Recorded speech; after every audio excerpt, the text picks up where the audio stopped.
बाळा, आज मला तुझ्याशी थोडं बोलायचंय. थोडा वेळ थांबशील माझ्यासाठी?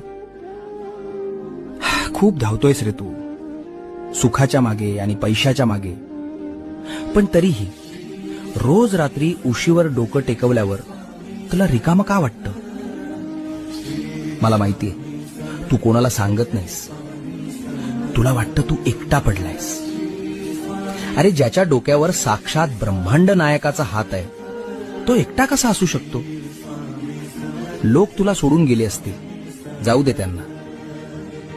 ज्यांनी तुला माती समजून पायाखाली तुडवलं, त्यांनाच एक दिवस तुला डोक्यावर घ्यायला लावीन. फक्त तू हिम्मत हरू नकोस. तुझ्या प्रत्येक संकटाची ढाल मी बनलोय. तुझं सगळं ओझं माझ्या पायावर सोडून दे. भिवू नकोस. मी, होय मी, तुझ्या